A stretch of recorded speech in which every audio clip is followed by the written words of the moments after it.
While that goes live, I'm just going to go get a drink of water.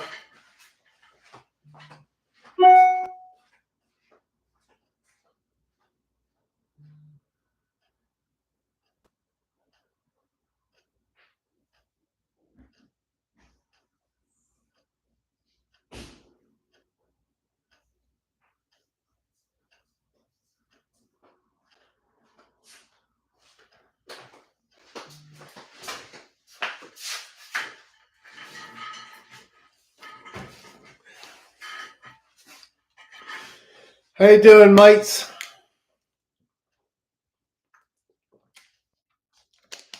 I wanted to get some information out regarding our meeting on Saturday. So we've procured a meeting hall at the Hilton, 6717 SPID. We got it from 4 to 6. But they've got nothing going on, so we're okay if it's extended either way. I think we'd be okay. The National Park Service is trying to close portions of pins during nesting season. That's how we're getting involved, and that was the main thing we were mainly concerned about. This could be a 5 to 6 months closure. Now, this has got a history. When this new superintendent arrived, I was having a meeting in here about a documentary I was planning. That's just a small one on the turtle rescue program run by Donna Shaver, who'd been doing it for 40 years. I've known Donna a long time. We had battles in the old days about speed limits and things. But as it turned out, we're all working on the same team, and we realized that in the end. And we've always been good friends. And I've always reported anything I see. The concept of this beach is just about turtles. That's not true. There's so much more going on. I rescued, I bet you, 5 pelicans this year. Brown boobies, just weird stuff. And normally I'll take them up to the Ark in Port A if I do a rescue. So, and I do them, they could be in the 30s or the 40s. It's an area which is unpoliced. I happened to be talking to a good friend of mine on the beach yesterday, and he was saying, well, Nick, you do realize there's a lot more smuggling going on these days than there has been. I said, good point. I said, you know why that is, don't you?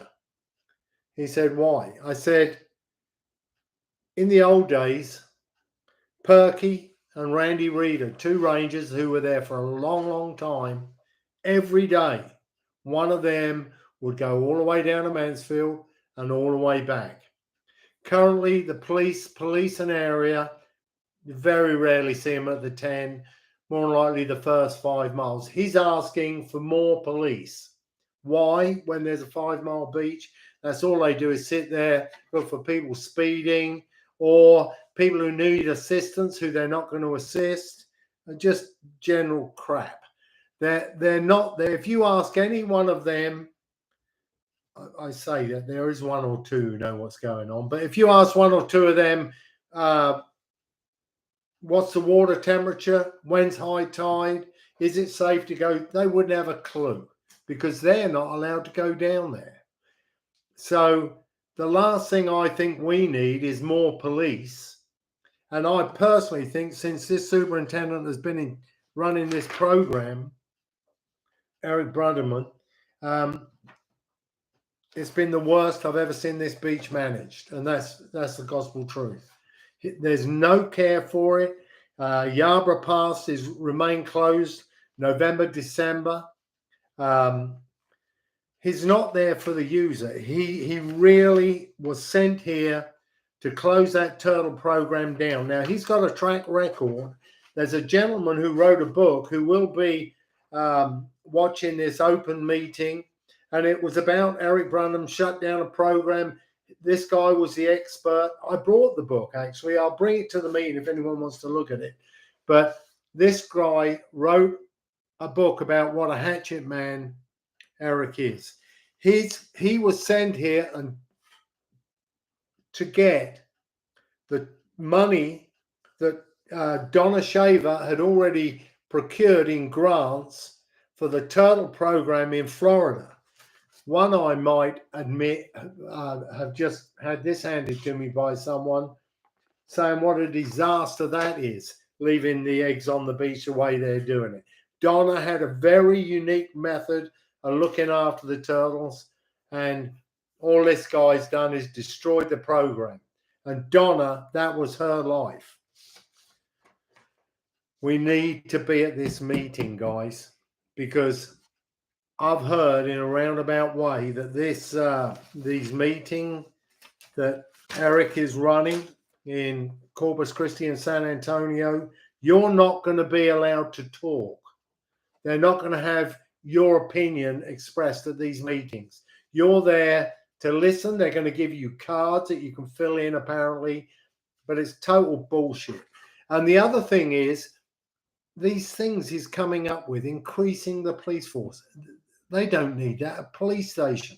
What they do need is a first aid centre that's open 7 days a week for anyone that's hurt. That'd be a good idea, might help. The other thing is saying they're going to build this road behind the dunes. What a wonderful idea. You know, they call that Park Road. It actually runs from the American Bank all the way up to the National Seashore. It's behind the dunes. He wants a pedestrian area. They've got a 4-mile pedestrian area that I bet you is used 2%, right? And I'm proposing, and I want you all to propose it, that they reduce the size of it. Currently, it's 4 miles of pedestrian beach. No one uses it. There's a mile either side. That give them that, and we want a mile back where we can drive up. They need to move them sticks where we can fish, where people aren't using that beach at all. It's a waste. So that's another thing I'm strongly opposed to. I think it's absolute stupidity. They've got this and no one uses it. To think they're going to talk about a 5-mile pedestrian-only beach, where's he think we are? People are going to park their car up. They're going to climb over the dune, destroy the dune line. I promise you. All right? That's the stupidest idea I've ever heard. Reduce the current one you've got. I would suggest that would be the best thing. I would suggest also that you start trying to go down on the national, down to Mansfield on a daily basis if you really want to do some policing. Stop worrying about stealing the money that Donna had raised. The park is being run really badly. No one feels welcome there. It's almost an aggressive environment. That last 5 miles, you know, you come through there, everyone's looking at you. In the old days, they'd stop you because they wanted to know what was going on down south, how many fish you caught, did you have fun? Everything was great. We used to all go out together. I'd go out with the Rangers and watch the fights. We had a great time. All that's gone. Okay, so they shouldn't have changed the turtle program. I think it's disgraceful what they've done with the intention of leaving the turtles on the beach. Let me tell you, we've seen pigs down there now. There's coyotes out the yin yang. They'll dig their eggs up in a New York second. No problem, right? Also, the tides now. I've never seen the tides frequently so high to the dune line. They're going to wipe out them turtle eggs. So there's no benefit to the turtles and there's no benefit to the users. The people who are benefiting from these proposals are Florida's turtle program, which is currently a disaster from what I've read. And I'll have that at the meeting and we'll put that up. So there you go. I wanted to tell you what's going on. I'm meeting with lawyers in the week with the potential idea, if this plan goes through, we're looking into the possibility of raising funds. We're going to reopen CC. It was Citizens for Access and Conservation, CAC. It's a tax-free organisation we had running before when we've dealt with the park, but we're going to raise the money to have lawyers investigate into the possibility, that's if this plan goes through, that he's got, of taking the park back for the Texas people, because he's broken the agreement in which they took the park over essentially. But we're going to seek legal advice on that. The other point is about this whole issue, closing parts of the beach off. There's a lot more to that beach than just turtles. There's bird counts. There's migratory information that we need. And these people just haven't got the knowledge to do it. You'll have young kids turning up from all over America to spend a couple of weeks on the national seashore, going up and down looking for turtle eggs. They have got no concept of what that beach is about. Another thing is the shark fishermen. People go on about them, but the truth is there's a lot of shark fishermen all the way down the beach these days. They're providing information on DNA, the movement of sharks, how many there is. They're a very constructive part of us knowing what's going on with our fishery. No one else can do it. Them turtle herders can't do that. They're going to run up and down the beach looking for turtle tracks. Haven't got a clue what's going on. One time I saw a stag standing in the water, and he'd had his balls bitten off by a coyote, and he was just frozen in the water like that. So I come along, I'm sitting there looking at it. Turtle herder comes along, stop, I wave him down. I said, could you report that deer to one of the rangers to come down, Perky? She said, it's resting. That was the comment. They ain't got a clue, right? So as it happened, Perky come down, put it out of its misery and took it behind the dune line. But that shows how naive these people are to think they can monitor that environment, which is so, it's just beautiful. It needs us down there, to be honest. That's what you need down there. The fishermen that have been going there for years, they know what they're to look for. They know the changes. Do you know, I did a report on the red tide, okay? And Mike, the ranger, who's a friend of mine, helped me do it at the time. But we done that as an independent. There was a red tide and there was dead fish all the way along the national seashore. It was apocalyptic. It was horrendous. So what we did is we'd take 100 yards every mile, count it, and we did that for 7 miles, and then we multiplied it up. But we got a good count on how many fish we'd lost due to that red tide. No one else was doing it. The park weren't doing it. Texas Parks and Wildlife wasn't doing it. In fact, when I phoned Texas Parks and Wildlife, I was informed it's natural, Nick. Well, so's cancer, but we do try and treat it.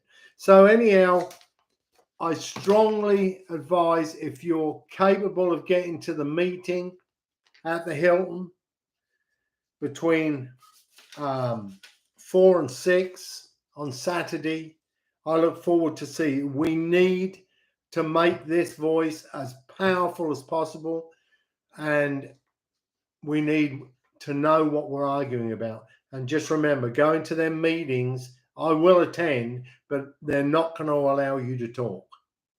All right? They don't want you talking. In fact, the way they've done this, they were calling it a pre-NEPA meeting. I phoned 2 weeks ago because I heard about it, sheerly by fluke, and asked if I could attend. I was informed by Kelly, I believe that was the name of the person who was in charge of that side, promised me she'd phone me, never did. Never did. I never heard another thing. Then it went from pre-NEPA, now it's a NEPA meeting, all right, with 1 week's notice to the public. It's disgusting. You know, they're trying to catch us on the hop. We need to adapt and we need to act as a group. So I'm there for you. If there's anything you think is of value to this fight, you let us know. But the main thing is your participation and your comment. I put a link to where to make them comments to. I'd really appreciate it if you do it and just lay it out, guys. The last thing we need is changes on that beach constructed by people who haven't got a clue, especially people from Florida and Eric Brunham. There you go, mates. I'll keep you posted. Stay safe. It's Nick away from Breakaway. Oh, by the way, I had to pay 150 bucks out of my own pocket for that haul. So if you feel like donating a couple of bucks towards it, I'd very much appreciate it. You all have a great day.